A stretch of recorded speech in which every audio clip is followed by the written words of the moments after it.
My girlfriend's ex looked me dead in the eye and said, "She's going to choose me anyway. You were just the temporary replacement." I'll never forget those words. They didn't just hurt. They sliced through every plan I had made for the last 2 years, every hope I had held on to, every night I had spent dreaming of a future with Alyssa.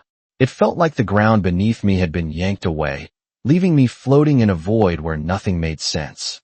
That's why I'm telling this story today. Before we dive in, make sure to subscribe to the Family Tales by Ethan channel so you never miss these stories of courage and heartache. And let us know in the comments where you're watching from, because this isn't just my story. It's something that could happen to anyone. I'm Michael Carter, 29, living in Portland.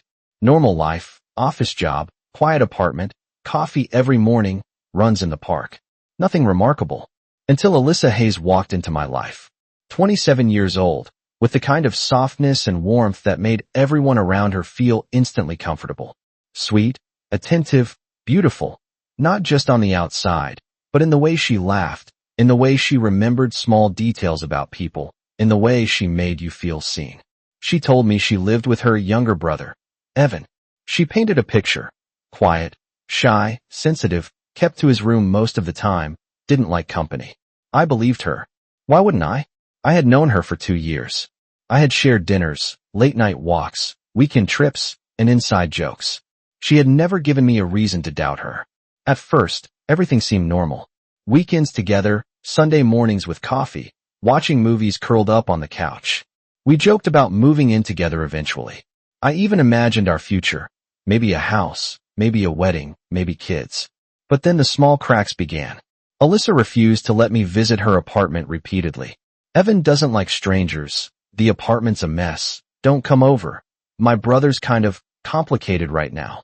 Each excuse was polite. Each one sounded normal. But after the 5th, the 10th, the 15th time, I began to feel something shift. I wanted to be understanding. I wanted to trust her. But a small voice in the back of my head started whispering, "This isn't right." Then came the texts. I caught glimpses on her phone. Innocuous enough, short messages. But the tone, something about it made my stomach knot. Too many ellipses, too much laughter in text form. Tiny little jokes that sounded personal, like the kind of jokes you don't share with a sibling. One evening, at a little Italian restaurant downtown, her phone buzzed over and over. I reached for it, a small gesture, and she jerked it out of my hand so quickly that a glass of water tipped over. People stared. I froze. And then I saw the name flashing on the screen. Evan. "It's just my brother," she said. Friday night arrived, gray clouds drifting over Portland like a warning. Alyssa called me around 6:30 p.m., her voice polite but hesitant. "Michael, I have to stay late at the office. There's a report I need to finish," she said. On the surface, it sounded normal. I almost said, "Sure, no problem." But something in her tone, the way her words dragged, almost avoiding eye contact even over the phone, set off a warning bell in my head. I felt that same tightness in my chest I'd felt that first night when her phone buzzed with Evan's name. I decided to act casual, calm, considerate. I picked up dinner, a small Thai order, her favorite, and told myself it was just a friendly gesture for Evan. But deep down, I wanted to see what was really going on. My pulse quickened as I imagined walking up to her apartment and seeing what? I didn't know yet, but I knew I had to find out. When I arrived, the lights in her apartment were still on. Strange, she hadn't mentioned leaving anyone behind. I knocked lightly. The door opened. Not Alyssa. It was Evan. And then I froze. Not just because he answered, but because he was wearing my shirt, the one I had left in her trunk days ago. My mind raced. My chest tightened. This wasn't a coincidence. "Are you Evan?" I asked cautiously, trying to keep my voice steady. He nodded. His eyes, guarded, wary, sharp. There was none of the warmth or casual ease I would expect from a brother greeting someone dating his sister. He studied me, not threateningly, but with an awareness that unnerved me. From inside the apartment, a laugh floated out. A melodic, unmistakable laugh. My stomach sank. That laugh belonged to Alyssa. I swallowed hard. "Is Alyssa home?" Evan stepped slightly into the doorway, arms crossed. His presence alone blocked me from entering. "And who exactly are you to her?" he asked, voice calm but firm. Every instinct screamed at me. This wasn't normal.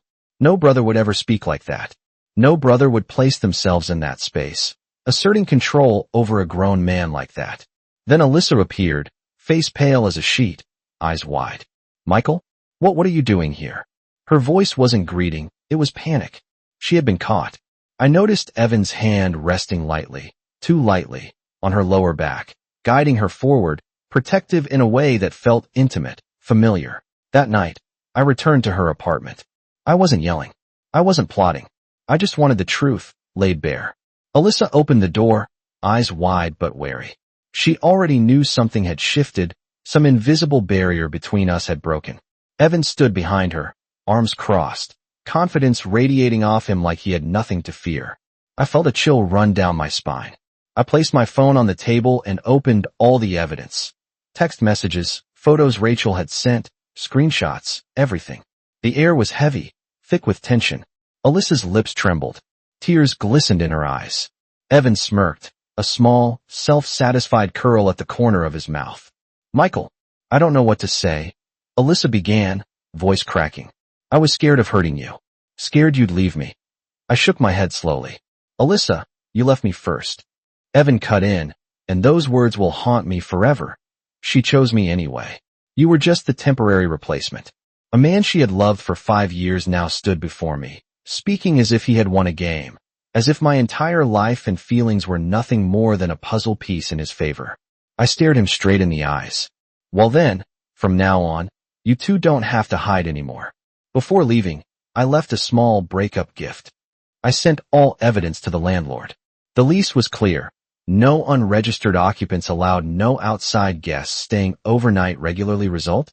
Alyssa and Evan were given 3 days to move out.